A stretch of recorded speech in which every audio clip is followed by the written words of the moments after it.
Hello, I'm Amisha Ghadiali and we're here at Shoreditch House. Tonight has been the second event in our series Future Fashion, where we are discussing the politics of dressing in an increasingly throwaway world.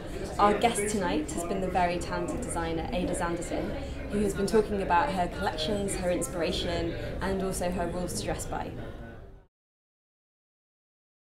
So the latest collection that I launched at London Fashion Week is called Simia Mineralis, which means ape of the mineral, rather pretentiously in Latin, and it's an analogy for the human race.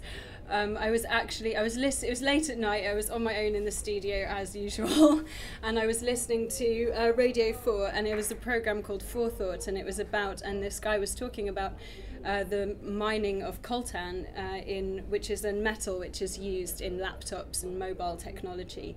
And what happens in the process of mining this metal, which happens very irresponsibly in the Congo and Rwanda. And I'm very interested in giving a voice to that which doesn't often get a voice. So my perspective on it was not to kind of drag something into the realm of fashion that would then be trivialized by being there. So I was looking at the impact that has on the habitat of mountain gorillas. Mountain gorillas are critically endangered, and there's only about 700 of them left in this area of Central Africa, and that's what the collection was looking at, the mountain gorillas, at their habitat, at this whole kind of history of us kind of exploiting the earth for our greed for technology, and not necessarily taking the time to pause and think about what we're doing and the impact we have on other species. I do, personally. I mean, that's not every designer. Every designer has to make their own mind up about whether he or she feels that way, but I think the way I think about it from my perspective, as the designer, you're the one who's sitting in the control seat when it comes to the supply chain, the manufacturing, the durability of the garment. You make a lot of decisions as the designer about how much impact that garment will have. So, you know, where it's going to be grown out of what. Is it going to be cotton? Is it going to be organic cotton? Like, where does the story begin? You actually decide that in a way from your position, and then you kind of are going back through the supply chain in terms of what raw materials are you using, where are they going to be woven. You know, there's so many steps where you as the designer actually have the kind of power to go, okay, I want to use a responsibly made fabric. I want to make sure that the person who is manufacturing that garment for me is paid well and is working in, you know, good conditions.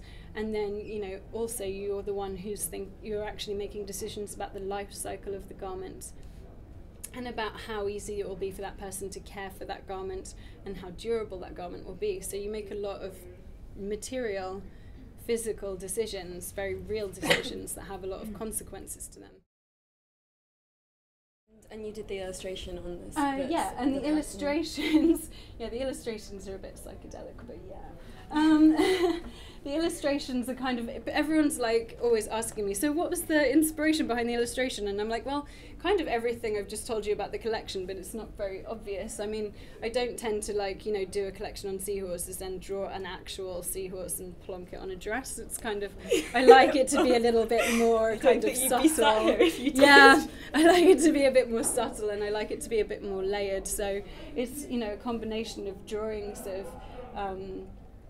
their habitat, drawings of rocks and minerals, other drawings, a drawing of my interpretation of what pan looks like, and kind of just layering all of those artworks together like many times over until you have something that I feel, you know, whether someone was interested in the, you know, I'm not expecting every person who wants to buy one of my dresses to care about the concept. It's nice if they do, but, you know, at the end of the day, I just like to create a print that makes them really excited and that they find really desirable and that they want to wear.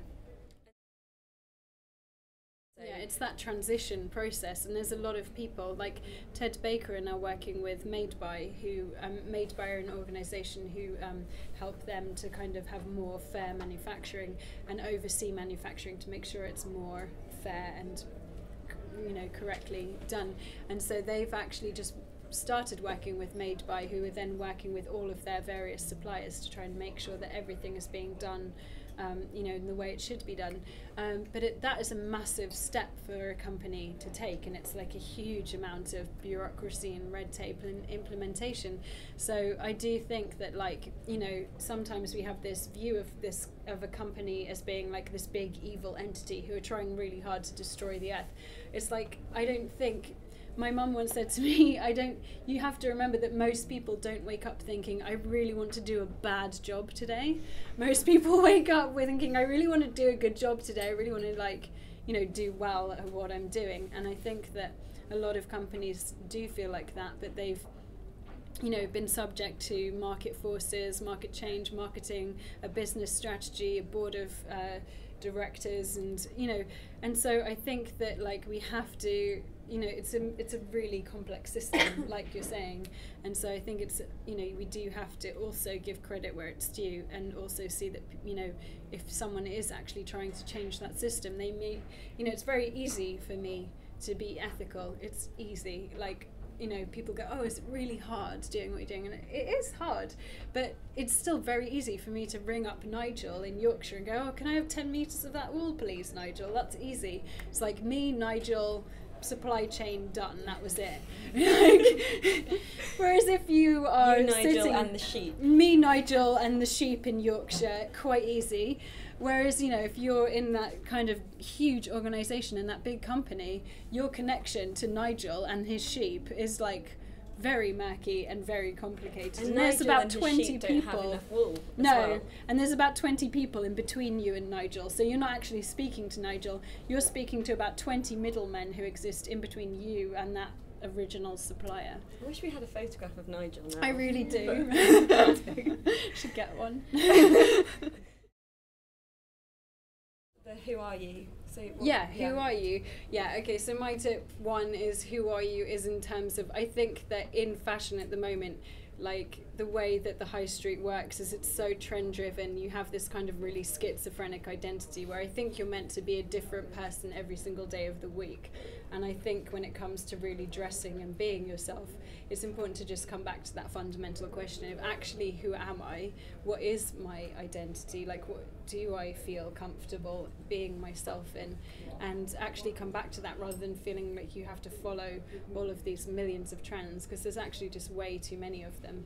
And I think we kind of get lost in this, like, world of trends, whereas we just need to think, like, actually, who am I? Like, what do I really enjoy wearing? And your second one, darn your socks. Darn your socks, yeah. Just start darning your socks. Seriously, it is like a little bit of my pet hate. I actually really enjoy darning. Oh my god, this is so not cool. Why am I saying this in front of a room full of people I know? Making darning cool. Yeah, darning is cool. You can there's even like shops. There's even like knit. You can even go to a knitwear store and they'll teach you how to darn, and it's really easy.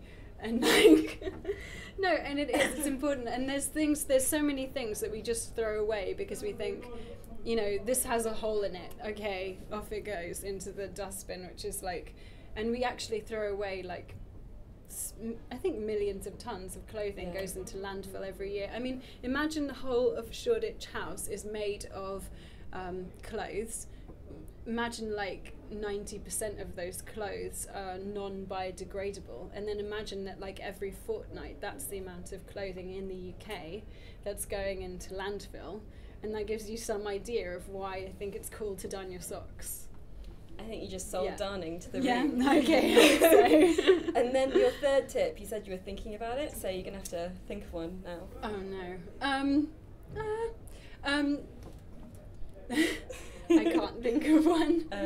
Shop at 123 Bethnal Green. Yes, that would be a good one, wouldn't it, really? Yes, my third tip for dressing yourself is to shop at 123 Bethnal Green Road. No, but it really is, because those guys have, like, so many brands. Is it 150 different designers? More than that in the store. So they have a really amazing selection of eco-design, of local design, in really cutting edge, really cool things. So yeah, get down to 123. Cool. So, questions?